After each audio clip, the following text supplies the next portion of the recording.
Inside this watch, there is no battery, no circuit, no screen, just a coiled spring and a few hundred tiny parts, all working to chase one thing: a perfect second. Wind it once, and it will tick on its own for 2 days straight. Pull it open, and you find a small machine that turns stored force into measured time. So let's slice it open, slowly, and watch a single second get born. It all starts with a spring. When you turn the crown, a thin ribbon of hardened steel coils tighter and tighter inside a small drum called the barrel.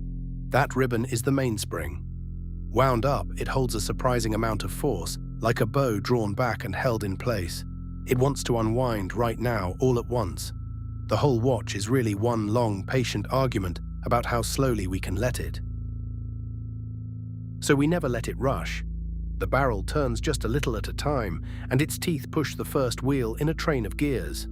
Each wheel is smaller and spins faster than the last, trading force for speed. Power flows from the slow, strong barrel outward toward a tiny, quick wheel near the front.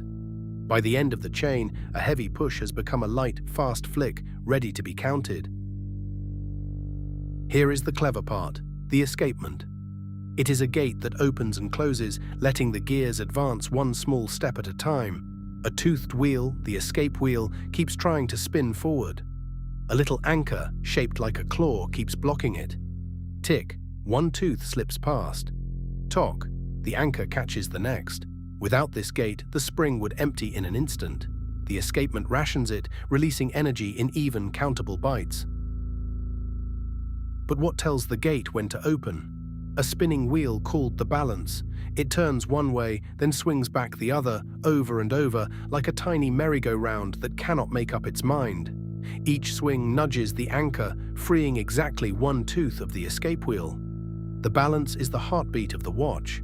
It sets the rhythm that everything else obeys. Most balances swing back and forth several times every single second. And what keeps that balance swinging so evenly?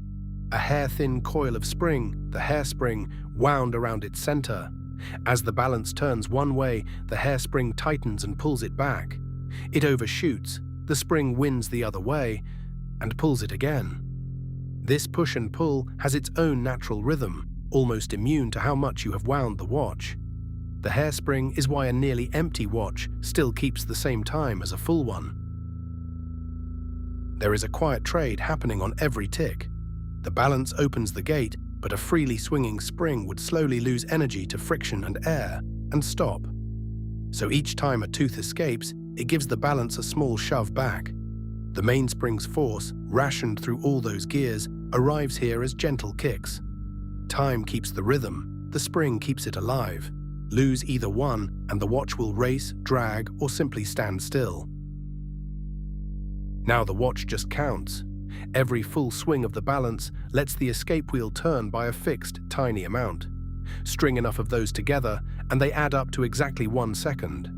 The gear train runs back through this counting, slowly turning the longer wheels. What began as a frantic flicker, several beats a second, becomes one calm tick of the second hand.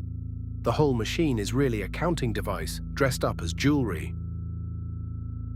Those counted seconds still have to reach your eye. A second set of gears, called the motion work, sits just under the dial.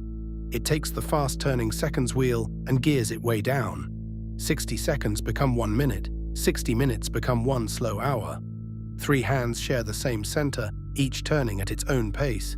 So when you glance at the face, you are really reading the speed of a spring, divided and divided again. Spinning all day, metal rubbing on metal would wear down and drag. So watchmakers set tiny synthetic rubies at the busiest pivots. These jewels are hard and glass smooth, and they barely wear at all.